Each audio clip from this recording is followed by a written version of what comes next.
tubuh. Barulah setelah itu matahari terbit dari arah barat.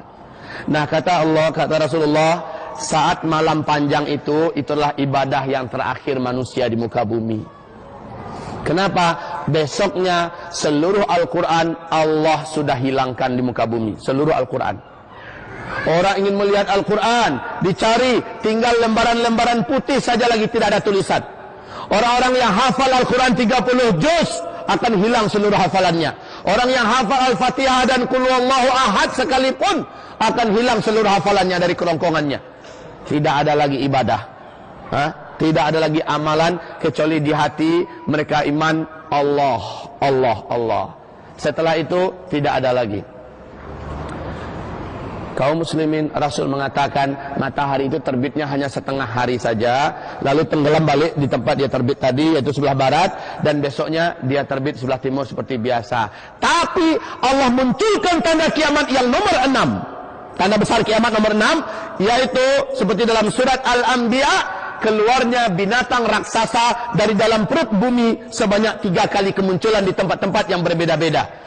Binatang ini Allah sebutkan dalam Al-Quran dengan sebutan Dabbatul Ardi, binatang melata dari dalam perut bumi. Binatang ini berbulu tebal dan panjang, kata Rasulullah Sallallahu Alaihi Wasallam, boleh berbicara dengan bahasa manusia. Dan dia membawa tongkat Nabi Musa, cincin Nabi Sulaiman. Tongkat ini akan ditunjuknya kepada orang-orang kafir. Maka orang kafir itu, kata Rasulullah, menghitamlah wajah mereka, menghitamlah seluruh tubuh mereka, bagaikan punggung-punggung kuali yang hangus, hitam.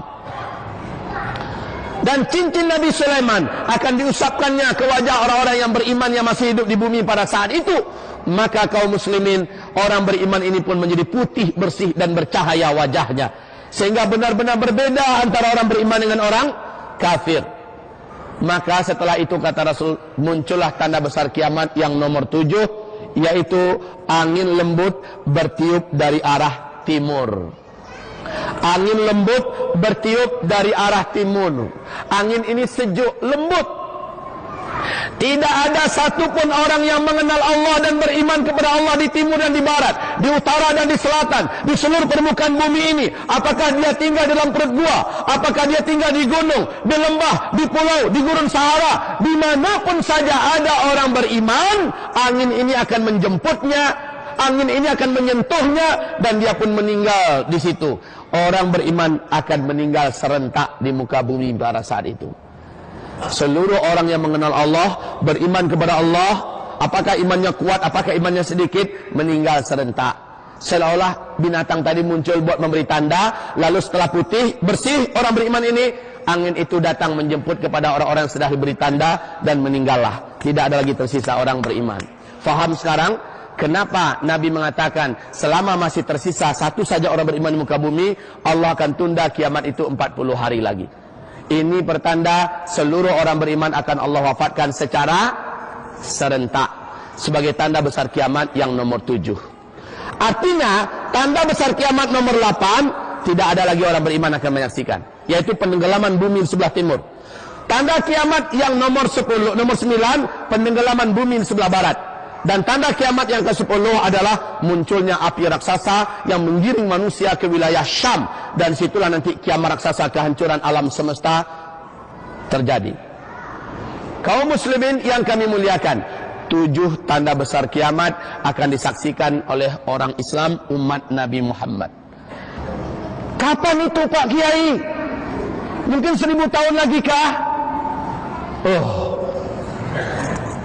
Atau mungkin 100.000 tahun lagi? Ada yang berani mengatakan demikian? Yuk kita dengarkan sebentar hadis-hadis Nabi Muhammad SAW yang menyebutkan tentang umur umat Islam, tentang umur umat Islam ketika aku diutus oleh Allah sebagai Nabi dan Rasul, sampai wafatnya orang Islam di muka bumi ini secara serentak. Allah memberikan rentang waktu yang disediakan oleh Allah untuk umat Islam lebih dari 1400 tahun, kata Rasulullah, tapi tidak sampai 1500 tahun hitungan Hijriyah. Saya ulangi, dalam hadis-hadis yang sangat banyak, mulai dari Nabi diutus sebagai Nabi dan Rasul sampai wafatnya seluruh orang Islam serentak di muka bumi ini, ada umur umat Islam yang telah Allah bataskan, yaitu lebih 1400 tahun. Hitungan Hijriyah tidak sampai 1500 tahun. Allahumma salli ala Muhammad. Masya Allah, kita sudah 1400 tahun berapa sekarang? Hitungan Hijriyah. Tahun Hijriyah kita sudah berapa sekarang kaum muslimin? 1435. 1435 Hijriyah.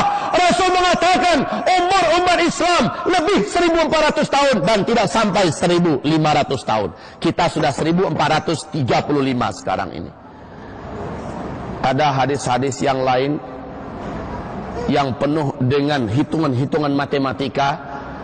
Syekh Ibnu Hajar Al-Asqalani yang terkenal dengan kitab fenomenal beliau, Syarah Sahih Imam Al-Bukhari, yaitu judul kitabnya Fathul Bari. Beliau adalah pakar dan ahli hadis dunia, yang kitab Fathul Bari menjadi rujukan seluruh ulama-ulama besar dunia sampai hari kiamat. Beliau mengumpulkan hadis-hadis Nabi ini di dalam kitab umur umat Islam beliau, di Syarah Fathul Bari, dan juga dalam kitab Al-Ijarah jilid yang keempat naskah asli Arab, halaman 570-an di kitab Al-Ijarah. Juga lihat di Kitabul Fitan tentang umur umat Islam. Apa komentar Syekh Ibnu Hajar Al-Asqalani? Lebih dan kurang, mungkin lebih sedikit, mungkin kurang sedikit, umur umat Islam sejak Nabi diutus sebagai Nabi dan Rasul berakhir dengan wafatnya seluruh orang Islam di dunia, lebih dan kurang, boleh jadi lebih sedikit, boleh jadi juga kurang sedikit, adalah 1476 tahun saja. Lebih dan kurang sedikit. Imam As-Suyuti mengatakan, kalau menurut hitungan saya dari hadis-hadis Nabi, 1477 tahun saja. Beda setahun saja.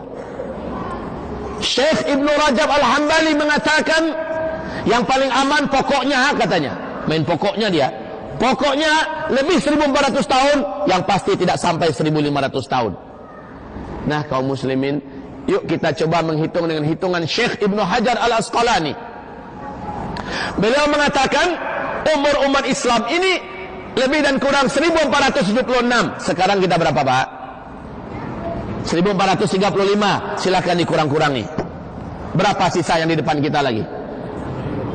41 tahun saja lagi. Lalu umat Islam akan meninggal serentak. 7 tanda besar kiamat akan kita dapati, akan kita temukan. Masya Allah, la haula wa la quwata. Allah, Allah, Allah, Allah. Hitungannya Hijriyah loh. Hijriyah itu mulai dihitung sejak kapan? Sejak Nabi Muhammad hijrah dari Mekah ke Madinah, kan? Artinya ada 13 tahun semenjak beliau diutus sebagai Nabi dan Rasul, belum kita masukkan dalam hitungan. Artinya yang 41 tadi dikurangi lagi 13. Berapa? Tinggal 28 tahun lebih dan kurang ke depan. Makanya ulama-ulama besar Timur Tengah sekarang mengatakan, memperingatkan manusia semua, bahwa kasus pertempuran, peperangan, pembantaian yang terjadi di Suriah hari ini adalah cikal bakal tegaknya khilafah yang terakhir di muka bumi. Karena khilafah akan tegak di Damaskus, dan berjayanya nanti di Palestina, kata Rasulullah dalam hadis-hadis beliau yang sahih. Kaum muslimin yang kami muliakan, Masya Allah, kita sedang menuju akhir zaman. Pak Kiai, Ustadz, kami berat menerima dan mungkin kami tidak percaya. Ya terserah. Faman syaa falyu'min wa man syaa falyakfur.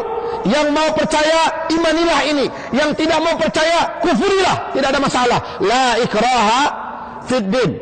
Seorang hamba Allah, Zulkifli Muhammad Ali, entah apa alasan dan bagaimana caranya, Allah takdirkan pada malam tanggal 31 Februari di Bintulu, Allah datangkan ke masjid Darul Hidayah, berbicara di hadapan hamba-hambanya, menceritakan dengan secara jelas dan terang hadis-hadis Rasulullah, ayat-ayat Allah, tanda-tanda alam tentang dekatnya kiamat. Ternyata ada yang tidak percaya, terserah. Tidak ada yang memaksa. Tapi yang percaya, maka ada tawaran berikutnya yang ditawarkan oleh Rasul. Tawaran bahasa Malaysianya benar, tawaran juga. Ada tawaran Rasulullah kepada umatnya. Yang percaya, kalian lakukan ini, kalian lakukan ini, kalian lakukan ini, agar kalian selamat, agar kalian terjaga. Yang tidak percaya, maka dia masih menari-nari di muka bumi ini.